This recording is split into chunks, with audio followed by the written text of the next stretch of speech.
Welcome to the Construction Disruption Podcast, where we uncover the future of design, building, and remodeling.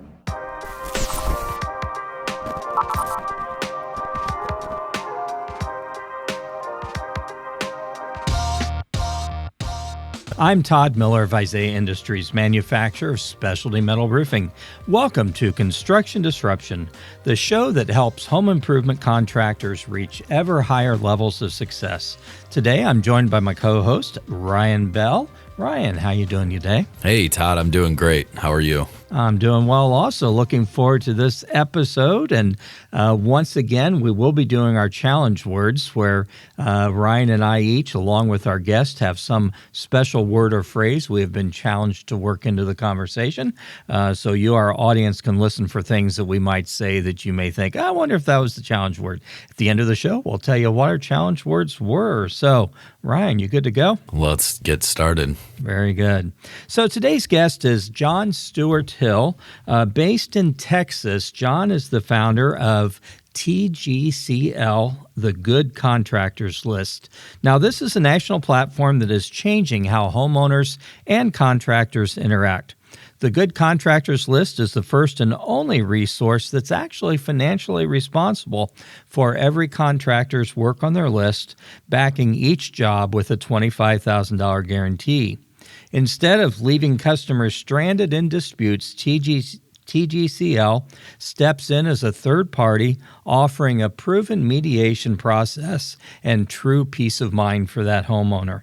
This solves the classic two-way agreement problem and finally separates good contractors from those who do not meet industry standards. The birthplace of what we're going to call collective authority marketing, the Good Contractors List brings ethical contractors under a responsible umbrella altogether. Since 2011, TGCL has backed over $5 billion in jobs and fostered a movement driven by accountability, integrity, and craftsmanship. Contractors embrace TGCL as part of their identity, and homeowners can trust in a system where both sides police the collective for ongoing quality. John, welcome to Construction Disruption. Truly an honor to have you here today. Well, thank you. I feel honored to be on your show. Thank you. Well, we're looking forward to learning. So I want to start something outside of TGCL, though. I think it's interesting. Your LinkedIn profile has it front and center. Says that you are a servant to all. Where? At the kingdom of God. Kind of curious. What does that mean to you, and how do you live that out? Just tell us a little bit. Well, back in 2011, I had a very profound happening in my life. I had a heart attack. And really should not even be here. But I really felt like God spoke to me and said that if you decide to stay, kind of left it in my hands, really. Do you want to stay or do you want to go? If you decide to stay, I'll be with you and I'll give you a purpose. And so up to that point, I had really been what I could consider a failure in life. I was very disappointed with my life. And so when I had this epiphany that I wasn't alone, it wasn't up to me to really try to get this thing done. And the more I thought about it, the more I realized I'm really not here for me at all, because I'd wanted to leave the earth. I'm here for a purpose that God has put in me. And so I just started letting everything go. I just was like, you know what? You lead the way. I'll follow. And that's the way I've lived my life every day since. And I know that I'm not where I'm at today because of my skill or any type of thing that I bring to the table.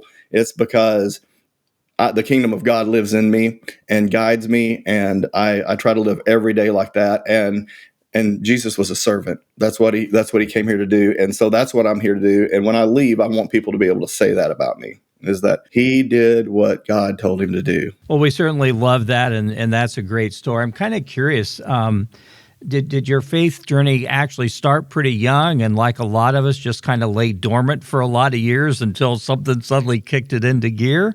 Or what did that look like for you? Yeah, when I was a child, I felt the presence of God all the time. I was an only child, so I spent a lot of time alone, and I just felt the love of Jesus all the time. I loved him.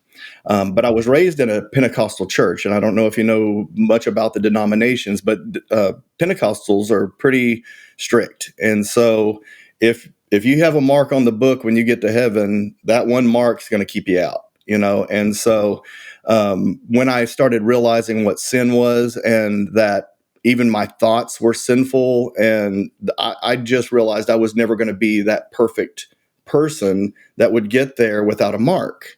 And so when I got into my teenage years and girls and all the things that were around me, I just finally realized that I didn't have a chance. And so I kind of gave up on Jesus because I didn't feel like I would ever be able to perform well enough for him. Moving from that, and over the years, just shame almost all the time because I could never get it right, And so it was not that I didn't want to be close to him, because I loved him.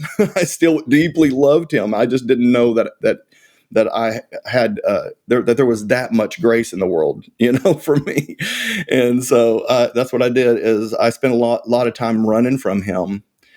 He would pull me back in occasionally when things were kind of lined up, and then miracles would happen. It's like this roller coaster ride when it comes to faith, and until 2011 when the big event happened. Wow. Well, God never lets go of us. He keeps pursuing us. Thank goodness. That's an amazing, great story, John. Amen. So, yeah. So let's kind of pivot and talk about the Good Contractors List. Kind of curious, were you in construction or contracting work prior to this? And what sort of problem did you see out there that caused you to want to start this? In the early 2000s, I was selling Yellow Pages. You remember with the Yellow Pages, they had the ads in them. And so I used to sell the ads that were in Yellow Pages. And there were a lot of times that I got an ad that I was going back out on, that had been sold years previously. And I started getting a lot of contractor ads. And so I would go in to meet with the owners, and they'd have this really big, nice ad that talks about integrity, professionalism, all these different things that they want to portray to the consumer. And so I went in, and one day I was in, I believe it was an air conditioning company, and I was outside waiting for the owner to come speak with me about buying Yellow Pages, and I could hear a meeting going on in the background, and I heard clapping and stuff like that. So I kind of moved closer and was listening, and one story right after the other about how there was it was just a small little thing, but we were able to sell this much because, I told her this, and this, and then they would cheer, and the more I heard it, the more I was just like, man, they're not there to fix a problem. They're there to sell stuff, and they're there to, take advantage of people. And look at this ad. I don't even want to sell this thing to them, but there's not, there was nothing there protecting anybody. And I just was like, man, somebody needs to come up with something that's going to actually protect people. I don't think you've been in this business too much, and you haven't stumbled onto where you're hearing those conversations go on in the back room. So I get that point of discomfort. That's for sure. Well, tell us a little bit about TGCL, the Good Contractors List. In particular, what is the promise that you folks are making to homeowners? When I really started this out, it was just something that I felt the Lord was leading me to do. This was right after my heart attack. 6 months after my heart attack is when we started this. And I had read a book called Nuts, and it was talking about Southwest Airline and about doing something that nobody's doing and something different. They were trying to do something different. And at that time I was selling coupons, and I was talking to a plumber, and the plumber says, and he was a pretty well-known little plumber in this town. He goes, I don't really have the money to do the big thing, but I would like to share it maybe with one of my electrician friends and a roofing friend that I truly trust their work. And so I started thinking about how could I bring these guys together. The more I thought about it, the more it came to me that this was something I was supposed to do. I was actually supposed to build a website where I highlighted different services that trusted each other, and so it was real easy to find the good guys when you got into that right vein, and you were able to, the ones that they refer, they wouldn't risk their reputation on, and start building. And so I went into it was called Money Mailer, this coupon place. And I said, listen, I'm going to have to leave. I'm going to have to quit my job to come do this. I know I'm supposed to do this. And so I started bringing in contractors, and I started telling them, listen, we're going to separate the good guys from the bad guys. We're going to give you kind of an exclusive area that'll be yours. And here's the thing that's going to be different. My company is going to guarantee your work so that the homeowner can feel safe, and I'm actually accountable for things. Now, I'm not a businessman. I didn't realize I was creating a business model where I was limiting who I could bring in and putting myself at greater risk. Like who does that? That it's not the best business model out there, but it's what held integrity to me. And I'm like, man, when I started hearing the contractors say, if you can make this happen, I want to be there. And so they were writing checks, and I was going in with a yellow legal pad saying, someday the website's going to do this. Someday, and so it was a dream that God planted in me that I brought to these people. And what it did, it was way more than just a guarantee. It's like that. Now we have a $25,000 guarantee that backs every contractor that's on our list. But what we found is that it really created a community. When I was starting to go out and I would say, hey, we're a good contractors list and we're going to guarantee the work, I started hearing things that I never heard in my sales career before. And that was contractors saying, well, if so-and-so's on this list, I don't want any part of it. And the more I heard that, the more I realized that they want ownership of what we were building, that they want to be able to say, listen, if this is about money for you and you're willing to put on anybody, and the guys that have the big money in town, they knew those guys were rip-off artists. If that guy, if his money means that much to you that you're going to, compromise what you're saying you're building, then I don't want to be a part of it. And so we've just kept that mode of operation from day one. Is like, our contractors have a say, our homeowners have a say.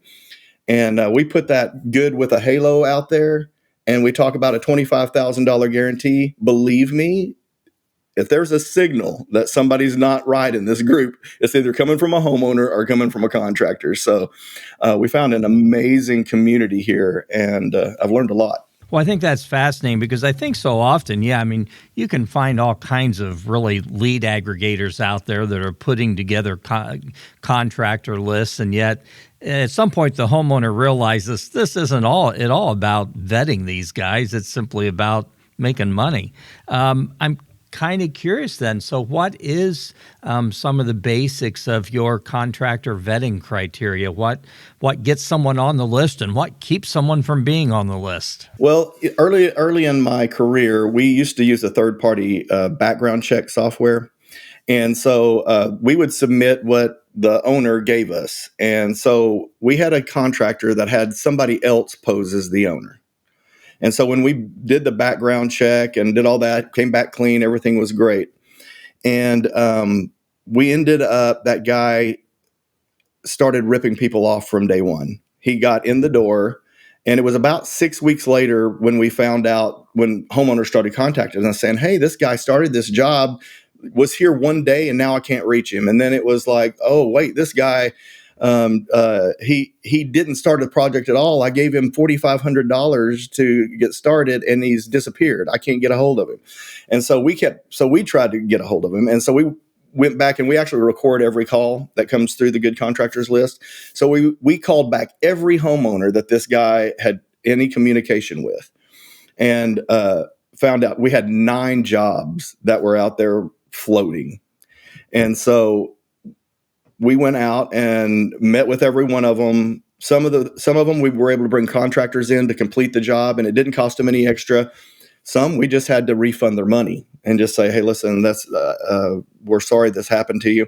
And what we took it a little bit further. I actually called Channel 11 News, because my job isn't to hide if we make a mistake. It's to make sure that the ones that we find out are bad, it's like, we're gonna make sure that this guy gets outed. And sure enough, that Channel 11 came in, and we interviewed the homeowner that was taken advantage of, and outed this contractor in Dallas Fort Worth. And they asked, why in the world would you let everybody know that you made a mistake? My whole point of having integrity is I'm here to protect people. This guy still has an A+ at the BBB. There's still people going to hire him, and still people who are going to get ripped off by him. And so that's been my standard forever. So finding the contractors that do business right. They've been in business they've owned the business for more than 3 years. They've been in the industry for at least 5 years. I mean, because a lot of people might be really good at their job, but they don't know how to run a business. So we need to make sure that they're not going to be robbing Peter to pay Paul. We interview everyone. Now we can interview face to face via Zoom or Google Meet or whatever. But in Dallas Fort Worth, we've met all of our contractors face to face. We get to know them. We tell them about the relationship. We don't want contractors who are just here to utilize our guarantee to help close sales. We want people who make the Good Contractors List part of their identity, where they are part of what I call a safe contractor community. And so the criteria is like I said, the time around, we want them to have a good online reputation. We take that very seriously. And today in AI and all the fake stuff, and you can buy reviews and all this stuff, it's really hard to determine just by reviews who's good or not. But because of that incident that we have invested in a $2,800 a month background software that we use in our own organization, FBI level, so we can see if that guy shut down, who are the real owners of this company. And, if there are more owners, look, we need to have a background check on that guy too. So we truly make sure that everything is as solid as possible. Also something that, I think that there's more good contractors out there than there are the bad guys. And some people disagree with me. They think, oh, no, there might be more bad guys out there. But the truth is, most contractors want to do right. They didn't get in to rip off people. They want to get to the end of the job. And so the guy that makes up a good contractor for me is someone that I can see consistently takes care of his mistakes, because we're all human and every one of us makes mistakes. And things happen that are out of our control. And what happens is fear causes a lot of disruption in relationship. And that a lot of people labeled bad contractors aren't bad contractors. Life happened. And then the homeowner didn't give them a chance to actually redeem themselves. So I'm looking for a guy who has a heart for people.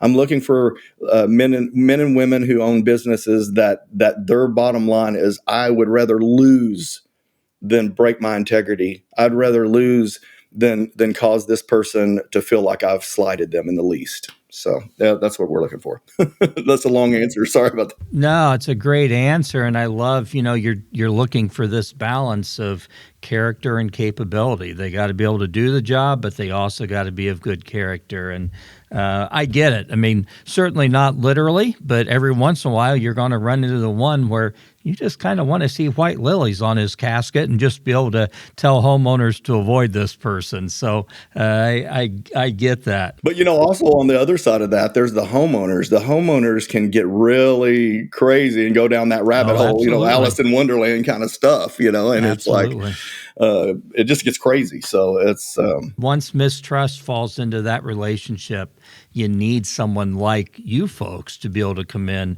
and try to mediate and bring that trust back.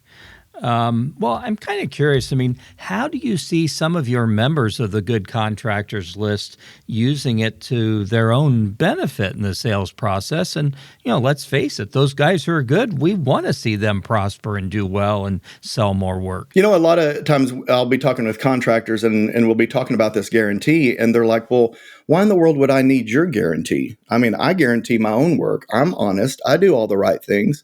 And I've really worked hard to separate myself from everybody else. And I have to bring them back to reality and realize that that you'll stand behind your guarantee, but because of all the horror stories out there, homeowners just don't know that.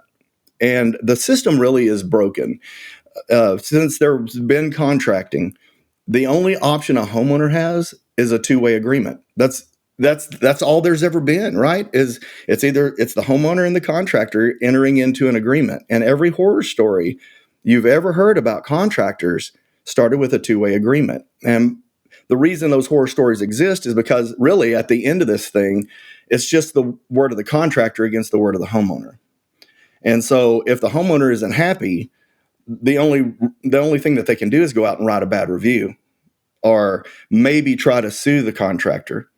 But there's really never been anybody else that says, you know what, I know these contractors well enough to say I will guarantee this work. So when someone enters into an agreement with a contractor who's on the Good Contractors List, there's not just two people involved. There's actually a third party that takes financial responsibility for that contractor's work.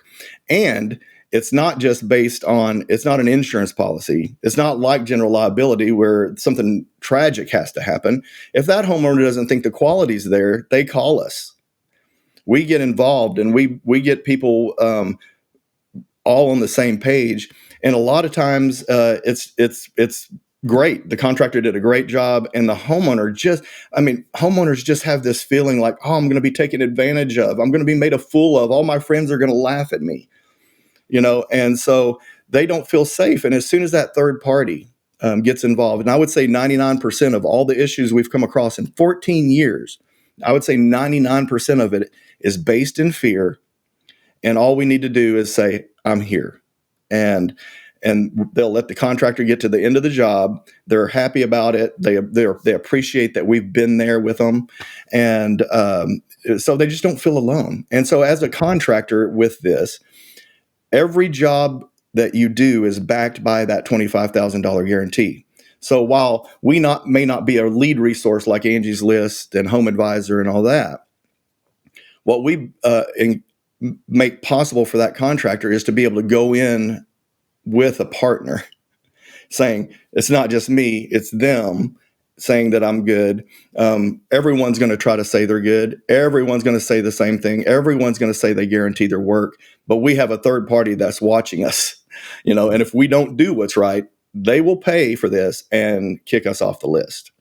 So it's a very powerful tool to take that fear off the table for a homeowner. You touched on something there that I've seen happen a few times over my career, where, it really is the homeowner being unreasonable, and the contractor hits a point where they're saying, I'm just going to walk away. I don't care that I'm not going to get paid for the job. I'm just ready to walk. And I'm like, you're so close. Let's just figure out a way to get you guys back on the same page, and we can make this thing happen.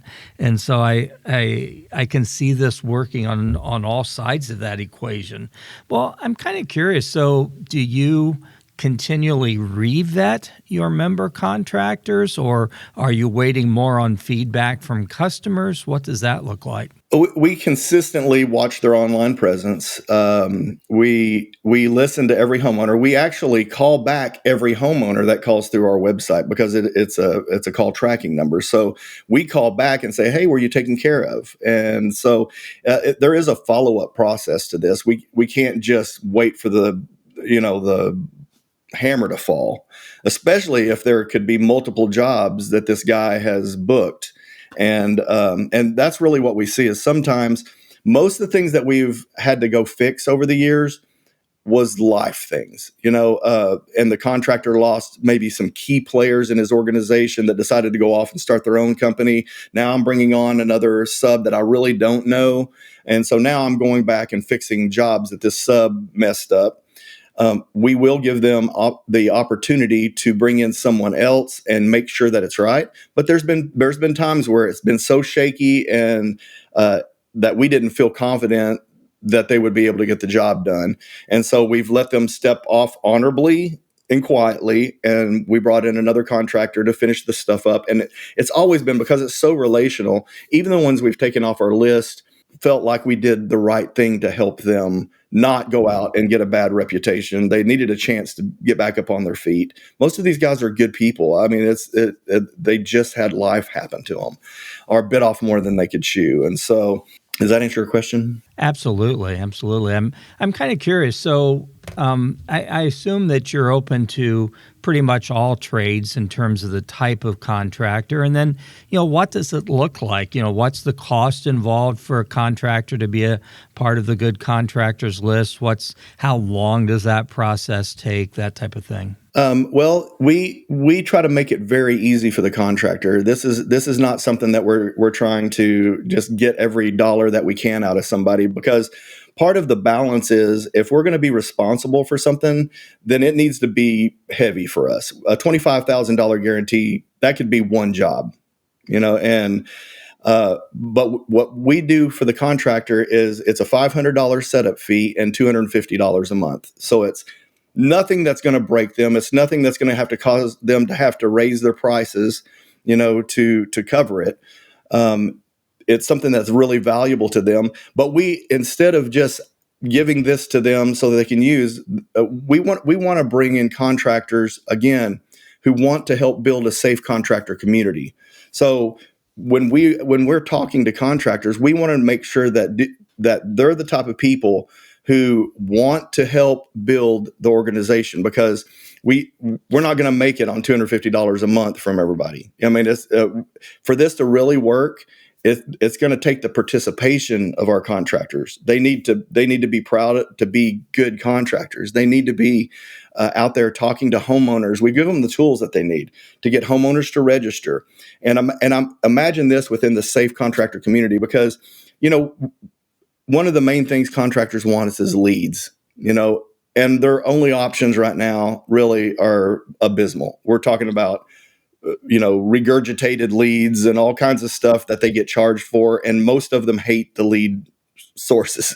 So what we're hoping to do with the community is the plumber gets all his homeowners registered. The roofer gets all his homeowners registered for the guarantee. And all of a sudden now, because all the different services are there, and they're helping us bring in contractors. Hey, I know a good electrician that needs to come in here. So they're bringing us people who are going to take care of their community, and they're going to be able to network together.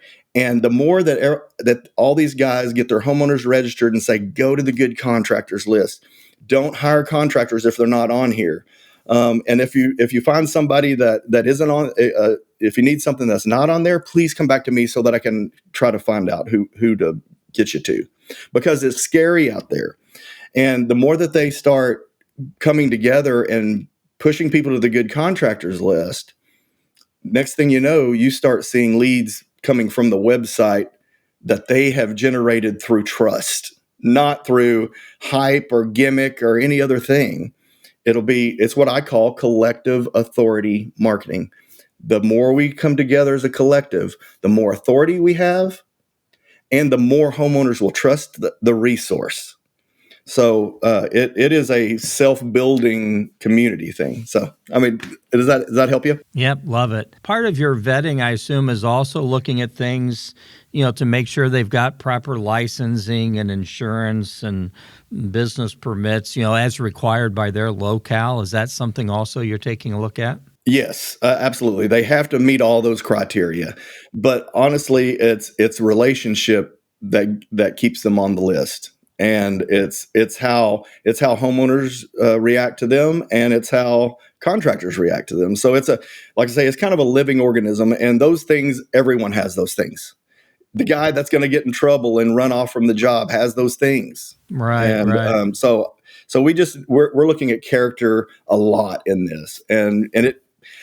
Whenever you put your name out there that you've got a guarantee and that it's good, believe me, it doesn't take much. It's just a very small incident. They're like, hey, wait, you said this guy was good. Well, he forgot to call me today. Well, no, it was tomorrow. And we find this stuff out. It's just like, no, you're a day off. You know what? I mean, these kinds of things happen every day. We're human. Well, I'm curious. Finish this thought for us. A good contractor is good because they take responsibility for their work and they don't run away from mistakes. Love it. Period. Well, I know that you're in a period of ongoing growth. I'm kind of curious, what do you see as the future for the Good Contractors List? Are you happy with the way things have gone the past 11 years? And what do you see happening down the road a little bit?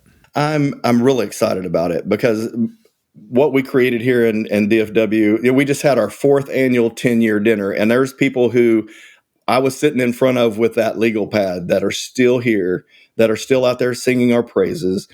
When people start pulling together, it's so exciting to watch. And it's exciting to watch the communities build and how much they love us, and these guys show up and they work together. And so I'm very excited about it moving across the nation. And I think that the way that we've built this, and because it's really, it's not a place that you're just spending money in hopes to get something back.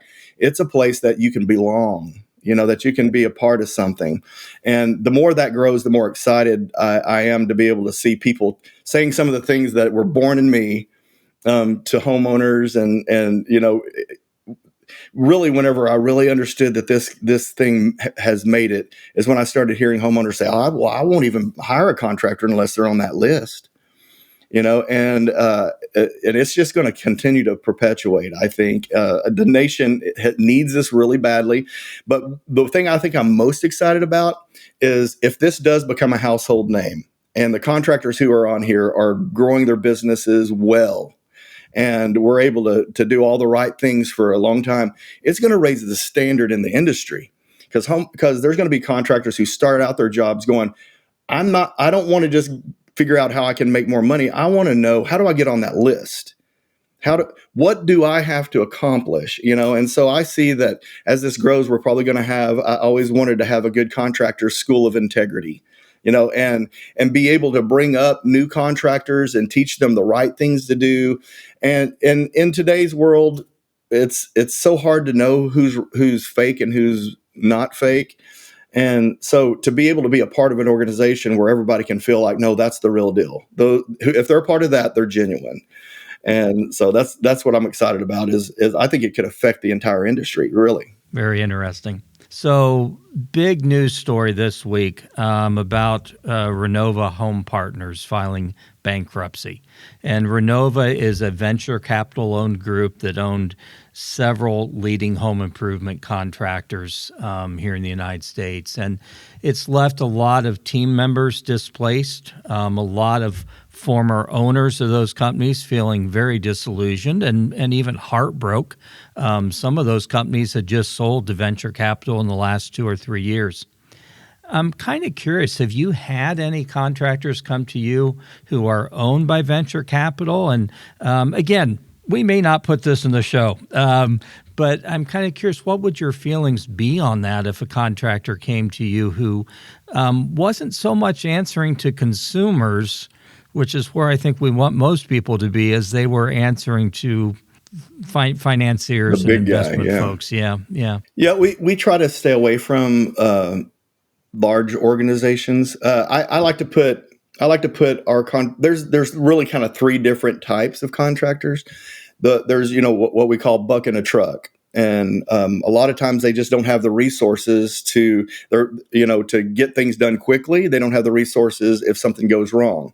Then on the other side is what you're talking about, the mega contractor, right? The one that, usually when you're a part of a larger organization like that, they're being trained to sell more than they're being trained to, so like you're saying, they're kind of under you've got to produce, you've got to say this line, you've got to use this thing, and so we kind of stay away from a lot of that.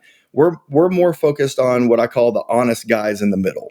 Gotcha. And so by doing that and keeping that balance, we typically don't find those that, that get caught up in that kind of thing.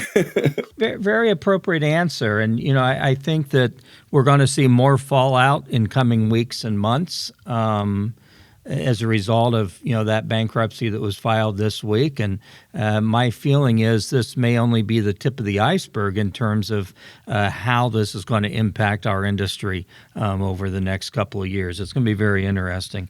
Well, John, I absolutely love what you're doing. I look forward to maintaining and even growing our relationship now that I know that you're out there.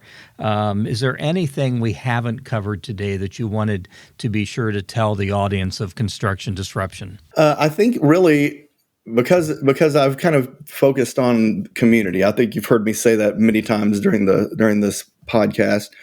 It takes everyone to create a movement. And that's what I feel like the Good Contractors List is. I don't look at it as a business.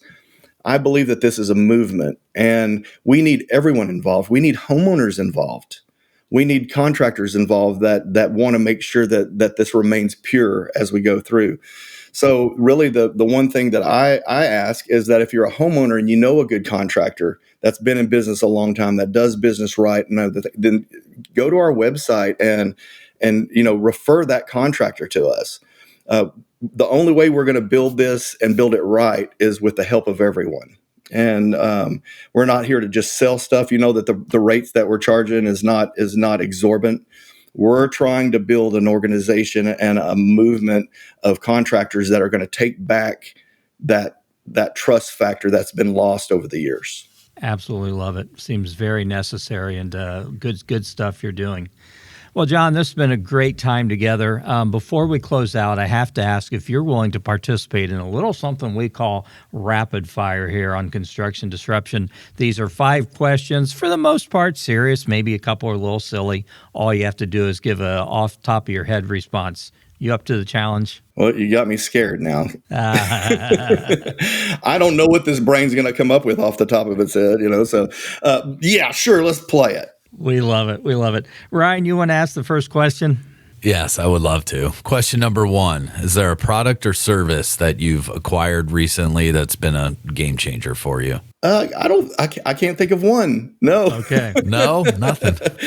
Rapid fire may not be right for me. Go ahead. That's all right. Next one. Quite all right. Second question. I love this one because it resonates with me. So what is a vehicle that you once owned or maybe drove, maybe it was your parents, that you wish you still had? I have the exact vehicle I've always wanted. I was a little kid and I saw a Dodge Challenger that had been broken down in a field. And I used to go in there and sit down and go, someday I'm going to have a Dodge Challenger. I want to fix this one up, And so that's what I drive today is my Dodge Challenger. Not the one that was broken down in the field, No. right? Okay. Yeah, I got one of the newer ones. That would be, those are cool too. I love it. Good stuff. Question number 3. You're not allowed to answer with baby back ribs on this one, but what is your favorite food? Oh, well, I was going to go baby back ribs. I figured. What? Okay. Well, no. Okay. Well, so other than baby back ribs, well, right now I'm a carnivore, so I eat nothing but meat, and I love ribeye steak. There you go. Good answer.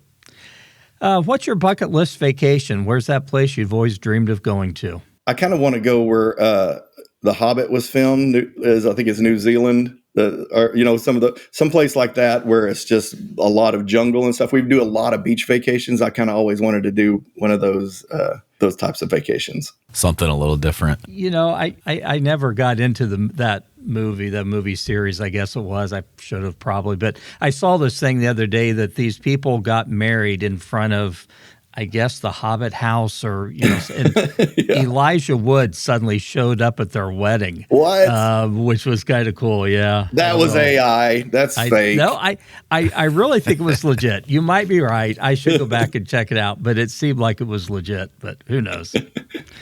Okay, last question. We will end on a serious note here with the last one. How do you hope to be remembered at the end of your days? I started this thing out, man. I want to be remembered for being a servant. I want to be remembered for doing the right thing consistently, and that I never fell under the pressure of the world. I just followed what God told me to do, and that I ended my life knowing that I did everything God told me to do. That's it. Amen. I was thinking to myself, I think you already answered this, so that's cool. Fantastic. I love that question. That's the way we know you're genuine, because you gave the same answer both. So we love that. Well, John, thank you. You're making a great difference out there.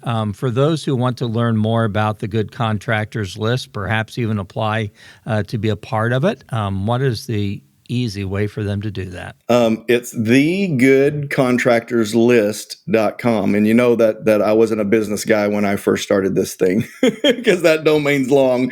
But go to thegoodcontractorslist.com. And if you're a homeowner, go to refer a contractor. If you're a contractor that really feels like this is something that you really want to be a part of, go to Become a Good Contractor. It'll give all the things that we require and fill out our initial screening form. That easy. Well, we have a URL that is roofingforhomeownersassociations.com, so we may actually even have you beat. Oh, it's a long one. So I'm pleased to say we all worked in our challenge words. Ryan's got used numerous times. Ryan, your challenge word phrase was? Baby back ribs. Oh, now I'm hungry. I know where I'm going for lunch. John, yours was? Going down that rabbit hole with Alice in Wonderland. Awesome. And I had white lilies, which I was a little worried about, but we got it in there. So white lilies on the grave of a contractor. That was a good one. I like that. I felt a little morbid saying that, but we are recording this on Halloween, so who knows? Hey, John, thanks so much. It's been a real pleasure to get to know you. Thanks for joining us today. Pleasure to know you guys. Thank you. I do appreciate it. And thank you to our audience for tuning into this episode of Construction Disruption with John Stewart Hill of the Good Contractors List. Please watch for future episodes. We always have great guests. Don't forget to leave us a good review. Until the next time we're together, keep on disrupting, keep on challenging, keep on looking for better ways of doing things, and never forget to have a positive impact on everyone you encounter. Encourage them, make them smile. So God bless and take care. This is Isaiah Industries signing off until the next episode of Construction Disruption. This podcast is produced by Isaiah Industries, manufacturer of specialty metal roofing and other building products.